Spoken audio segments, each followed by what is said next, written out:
بزرگ دوستوں، ملت اسلامیہ کے نوجوان اسلامی ماں اور بہن، اللہ رب العالمین کا بے پایہ فضل و احسان ہے کہ اس نے ہم سب کو ایک ایسی شریعت سے نوازا ہے جس شریعت نے صرف اللہ کی عبادت نہیں سکھلائی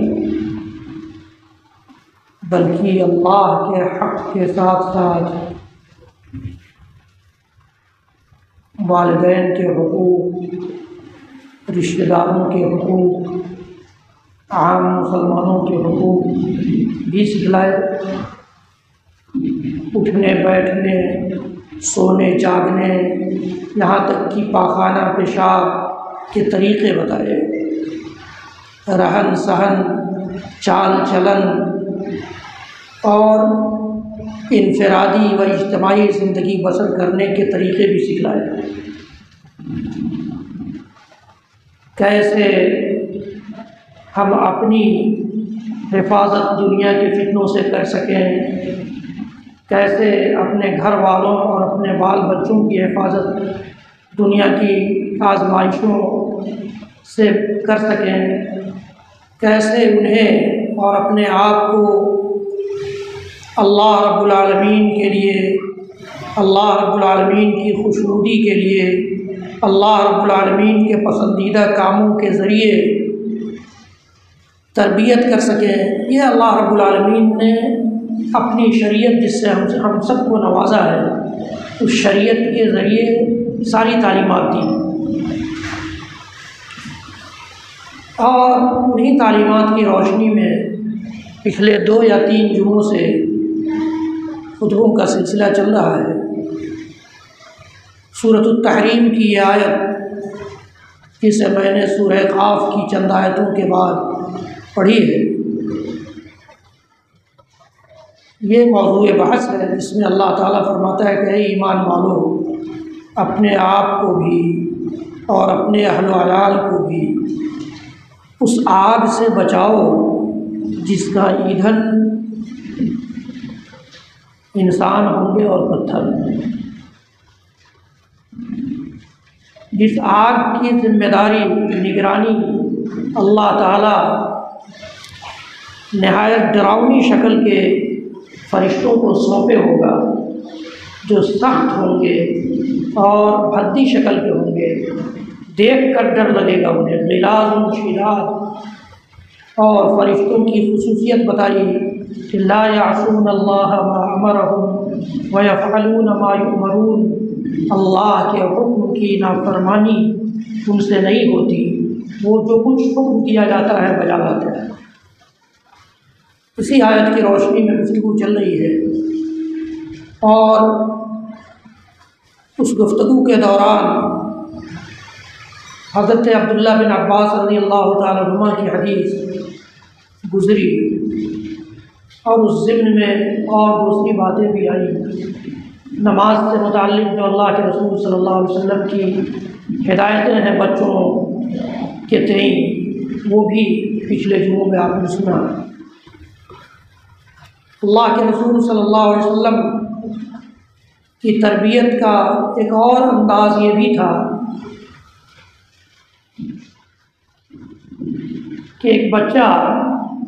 جو یہودی تھا اور آپ کی خدمت میں رہتا تھا، یہودی بچہ آپ کی خدمت کرتا تھا، ظاہر ہے کہ آپ اس سے پہلے بھی اس کو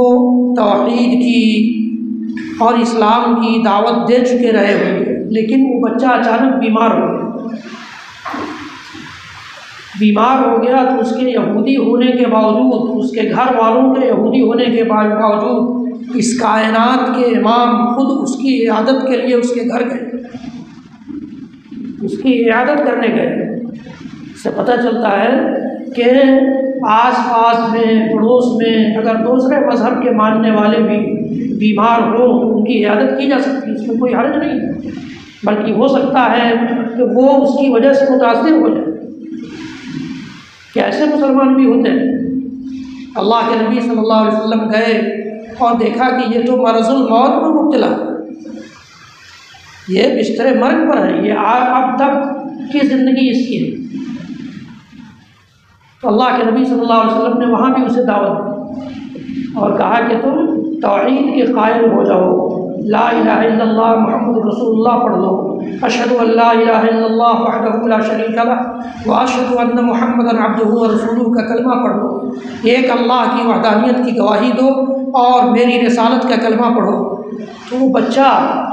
جس کے ماں باپ یہودی تھے، اس کا باپ بھی ظاہر ہے کہ جب اللہ کے رسول وہاں پہنچے تھے اور اس ناحیے سے بھی کہ آپ مدینہ کے حکمراں تھے، باپ بھی وہاں موجود تھا۔ باپ نے جب اللہ کے نبی صلی اللہ علیہ وسلم کی یہ دعوت سنی اور بچے نے باپ کی طرف دیکھا تو باپ نے کہا کہ اطع ابا القاسم، کہ ابو القاسم یعنی اللہ کے نبی صلی اللہ علیہ وسلم کی کنیت ابو القاسم۔ معاملہ یہ ہے کہ اب بہت سے لوگ کنیت بھی پوچھیں گے کہ کنیت کیا چیز ہے۔ کنیت عربوں کے یہاں رواج ہے، اپنے یہاں کم ہے۔ یہ ہے کہ انسان اپنے باپ کی طرف یا اپنے بیٹے کی طرف نسبت کرے، جیسے ابن عمر یہ کنیت ہے، حضرت عمر کے بیٹے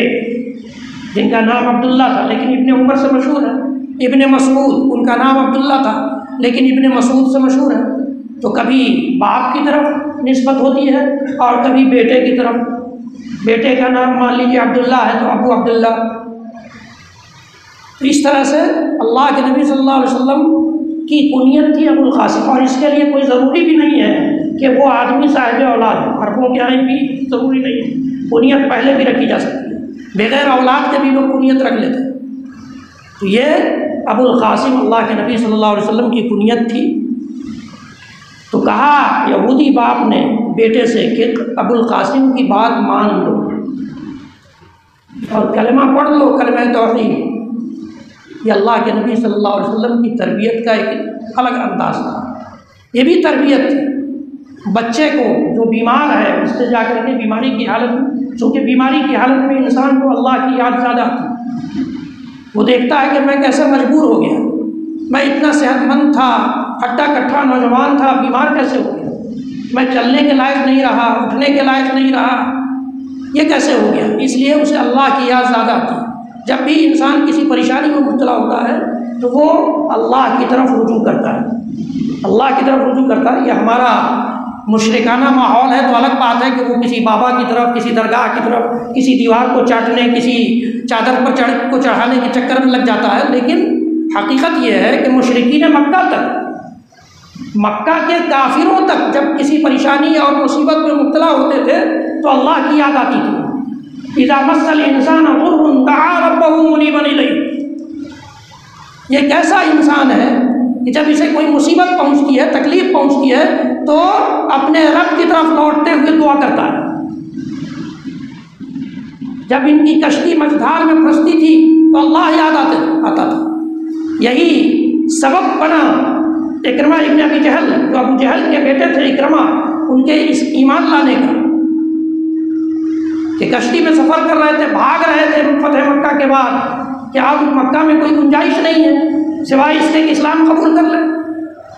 اتفاق یہ ہوا اللہ تعالیٰ کو ہدایت دینا ہوتا ہے تو اسی طرح دیتا ہے۔ کشتی پھنسنے لگی، کہیں مجدھار کا شکار ہو گئی،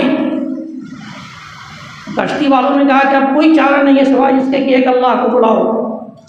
اکرمہ نے کہا یہی دعوت تو محمد بھی دیتے ہیں، تو پھر ان میں کیا خرابی ہے، وہیں سے واپس ہوتے ہیں اور اسلام قبول کر لیتے ہیں۔ تو ان کے اندر، لیکن ہمارا یہ کرپٹ ماحول، کرپٹ معاشرہ، یہ جبہ قبہ والے لوگ ہمیں ایک اللہ کی طرف نہ لوٹنے دیں، الگ بات ہے، لیکن انسانی فطرت ہے کہ جب وہ کسی مصیبت، پریشانی اور کسی تکلیف میں مبتلا ہوتا ہے تو اسے اللہ کی یاد آتی ہے۔ تو اللہ کے رسول صلی اللہ علیہ وسلم نے اس موقع کو غنیمت جانتے ہوئے اس بچے کی تربیت توحید کی طرف، تاکہ اس کا انتقال بھی ہو جائے، یہ مر بھی جائے تو توحید پر مرے، جو میری خدمت کا شرف اس کو حاصل ہے اس کا بھی فائدہ اسے ہو جائے۔ تو اللہ کے نبی صلی اللہ علیہ وسلم کی تربیت کا ایک رول اور ایک ماڈل یہ بھی ہے۔ اللہ کے نبی صلی اللہ علیہ وسلم حضرت ام سلمہ رضی اللہ تعالیٰ عنہ سے ان کے شوہر ابو سلمہ رضی اللہ تعالیٰ عنہ کے انتقال کے بعد شادی کرتے ہیں۔ ام سلمہ رضی اللہ تعالیٰ عنہ اور ابو سلمہ رضی اللہ تعالیٰ عنہ کا ایک بیٹا بھی تھا جس کا نام عمر تھا۔ وہ بھی ماں کی شادی جب ہوتی ہے اللہ کے رسول سے تو اللہ کے رسول کے گھر میں وہ بھی آ جاتے ہیں۔ عمر ابن ابی سلمہ کہتے ہیں کہ کنت غلاما فی حجر النبی صلی اللہ علیہ وسلم، یا فی حجر النبی صلی اللہ علیہ وسلم، نبی اکرم صلی اللہ علیہ وسلم کی گود میں ایک بچہ تھا۔ ماں کے ساتھ آیا تھا تو نبی اکرم صلی اللہ علیہ وسلم کی اب ذمہ داری ہو گئی کفالت۔ وَكَانَتْ يَدِي تَطِيشُ فِي الصَّحَفَةِ، دسترخوان لگتا تھا نبی اکرم صلی اللہ علیہ وسلم کے گھر میں تو مختلف کھانے ہوتے تھے، مختلف برتن ہوتے تھے، میرا ہاتھ سارے برتنوں کی طرف بڑھتا تھا، گھومتا رہتا تھا۔ اللہ کے نبی صلی اللہ علیہ وسلم نے یہ نہیں سوچا جیسے ہم لوگ سوچتے ہیں کہ بچہ ہے بعد میں ٹھیک ہو جائے گا، اسی بعد میں ٹھیک ہوتے ہوتے نسل بگڑنے لگتی ہے اور شکایت کرنے لگتے ہیں۔ اللہ کے نبی صلی اللہ علیہ وسلم نے فوراً کہا یا غلام سم اللہ وکل بیمینک وکل مما یلیک۔ بچے تربیت کا انداز، ڈانٹتے نہیں ہیں، یا غلام پیار سے، میرے بیٹے سم اللہ، کھانے سے پہلے اللہ کا نام لو، بسم اللہ کہو، وکل بیمینک، دائیں ہاتھ سے کھاؤ، وکل مما یلیک، اور اپنے پاس جو کھانا ہے اس میں سے کھاؤ، ادھر ادھر ہاتھ مت بڑھاؤ۔ کئی طرح کا کھانا ہے تو اس کی اجازت ہے کہ آپ اس میں سے لے کر کے کھائیں، لیکن ایک ہی کھانا ہے تو پھر ادھر ادھر، یا ایک ہی پلیٹ سے کھانا ہے تو پورے پلیٹ میں ہاتھ گھما کر کے مت کھاؤ، ایک طرف سے ایک کنارے سے کھاؤ۔ یہ اللہ کے نبی صلی اللہ علیہ وسلم نے کھانے سے متعلق ادب سکھلایا، کھانے سے متعلق تربیت کی، جبکہ کھانا یہ عام چیز ہے، یہ عبادت کا مسئلہ نہیں تھا، لیکن اللہ کے نبی صلی اللہ علیہ وسلم نے بچپن میں تربیت کر دی، بچپن میں کھانے کا ڈھنگ سکھلا دیا، اور اللہ کے نبی صلی اللہ علیہ وسلم کے سکھلانے کی وجہ سے یہ اسلامی ادب ہو گیا کھانے کا، یہ نبوی ادب ہو گیا کھانے کا، نبوی طریقہ ہو گیا کھانے کا، جسے ہم اور آپ بھی اپنے بچوں کو سکھلا سکتے ہیں اور سکھلانا چاہیے، اس لیے کہ یہ ہمارے نبی کا طریقہ ہے، جس سے بہتر طریقہ دنیا کے کسی اور شخص کا، کسی اور شخصیت کا، یا کسی اور کلچر کا، کسی اور تہذیب کا نہیں ہو سکتا۔ کلچر اور تہذیب سے ایک روایت اور یاد آ گئی، اللہ کے نبی صلی اللہ علیہ وسلم کے کچھ صحابہ ایران کے سفر پر تھے، ایران کے سفر پر تھے، کھانے کا دسترخوان لگا اور کھانا گر گیا، دسترخوان پر کوئی کھانا گر گیا تو صحابی اٹھا کر کھانے لگے دسترخوان پر گرے ہوئے کھانے کو، تو کسی نے اشارہ کیا کہ یہاں کی یہ تہذیب نہیں ہے، یہاں کا کلچر نہیں ہے، یہاں لوگ برا مانیں گے اس وقت، اپنے یہاں بھی یہی چیز ہے مسلمانوں میں۔ تو صحابی نے جواب دیا کہ کیا میں ان بیوقوفوں کی وجہ سے، ان بیوقوفوں کی وجہ سے اپنے نبی کی سنت چھوڑ دوں، اپنے نبی کے طور طریقے کو بھلا دوں؟ تو دنیا کی کسی تہذیب، کسی کلچر سے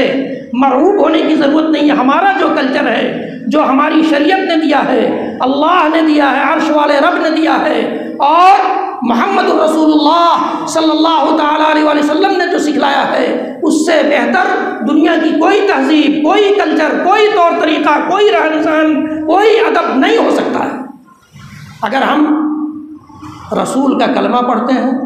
شریعت اسلامیہ کو اپنی شریعت مانتے ہیں، اسلام کو گلے لگاتے ہیں، تو ہمارا اور آپ کا یہی عقیدہ اور دستور ہونا چاہیے۔ اللہ کے نبی صلی اللہ علیہ وسلم نے، وہ بچہ جب بڑا ہوتا ہے تو خود اس بات کو بیان کرتا ہے،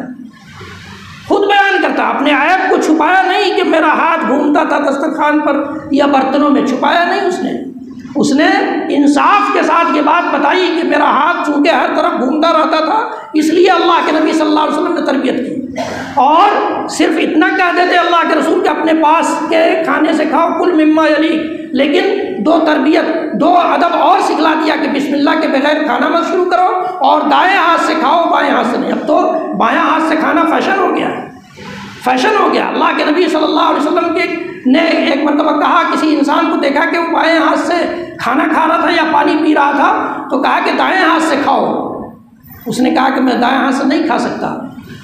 پھر اللہ کے نبی صلی اللہ علیہ وسلم نے کہا کہ نہیں، دائیں ہاتھ سے کھاؤ، بائیں ہاتھ سے شیطان کھاتا ہے، یا بائیں ہاتھ سے کھائے جانے والے کھانے میں شیطان شریک ہو جاتا ہے۔ اس نے کہا میں دائیں ہاتھ سے نہیں کھا سکتا۔ اللہ کے نبی صلی اللہ علیہ وسلم نے فرمایا کہ صحیح میں ایسا ہو جائے کہ تم دائیں ہاتھ سے نہ کھا سکو، زندگی بھر وہ دائیں ہاتھ سے نہیں کھا سکتا،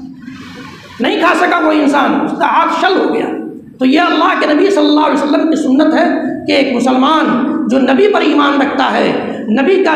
جشن مناتا ہے، نبی کے نام پر جلوس نکالتا ہے، نبی کا جھنڈا بلند کرتا ہے، نبی کا نعرہ لگاتا ہے، اس سے زیادہ چاہے وہ جلوس ہو، چاہے جھنڈا ہو، چاہے نعرے ہوں، ان سب سے زیادہ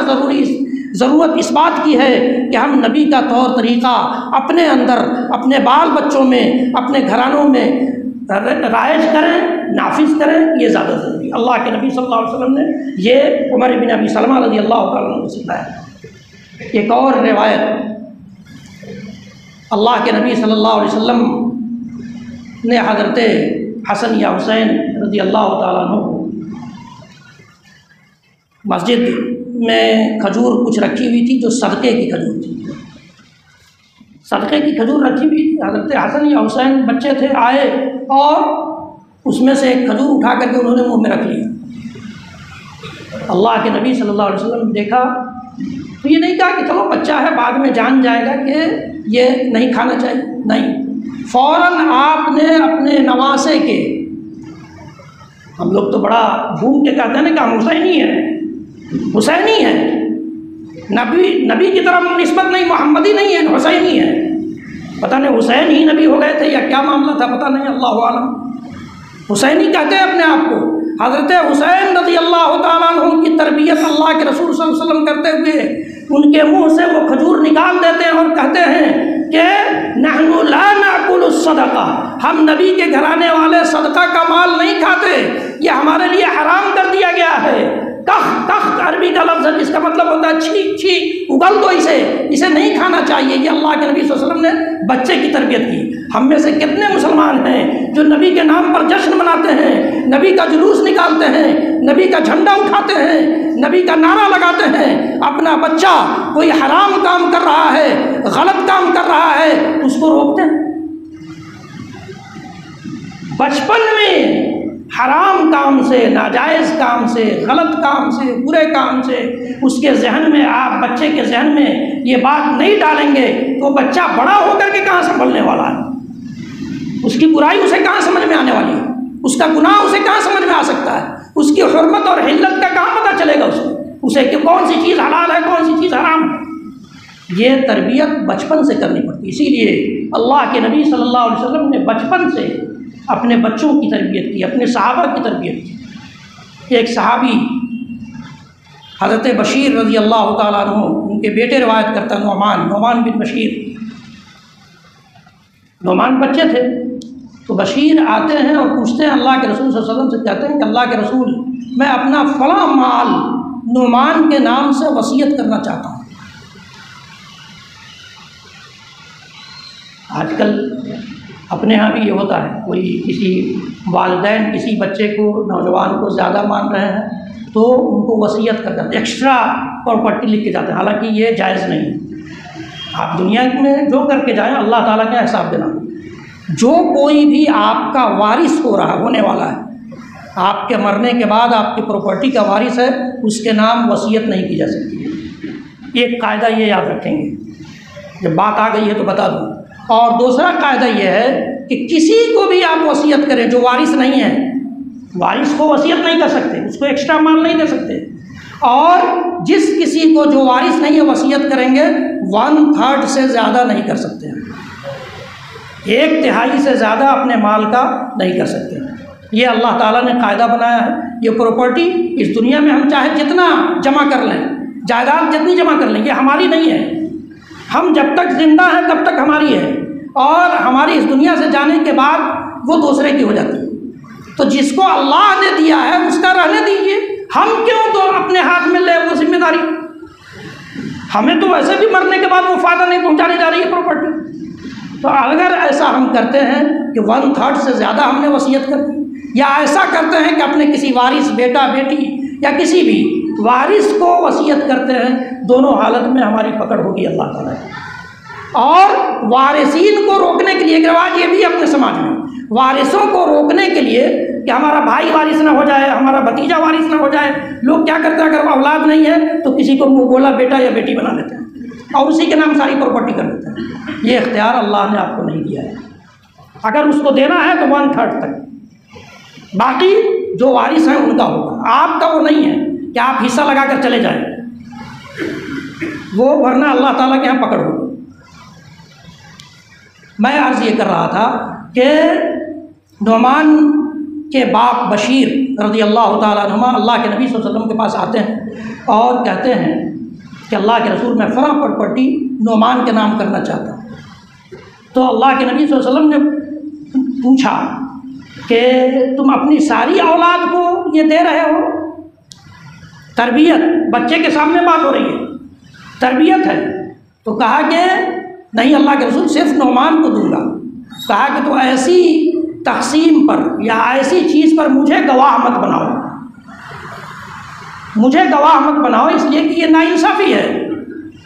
اعدلوا بین اولادکم، اللہ کے رسول صلی اللہ علیہ وسلم نے اس موقع سے فرمایا کہ اپنی اولاد کے درمیان انصاف اور عدل سے کام لیا کرو، انصاف اور عدل سے کام لیا کرو۔ کوئی کما رہا ہے تو اس کو سب دے دیا، آپ جو نہیں کما رہا ہے وہ تو زیادہ حقدار ہے بھائی، تو اس کو آپ نے نظر انداز کر دیا۔ تو یہ اللہ کے نبی صلی اللہ علیہ وسلم کا تربیتی انداز تھا۔ انشاءاللہ العزیز تربیت سے متعلق کچھ اور ٹوٹی پھوٹی باتیں آئندہ کے خطبوں میں آپ جانیں گے، سنیں گے۔ رب العالمین ہم سب کو کہنے سننے سے زیادہ عمل کی توفیق بخشے۔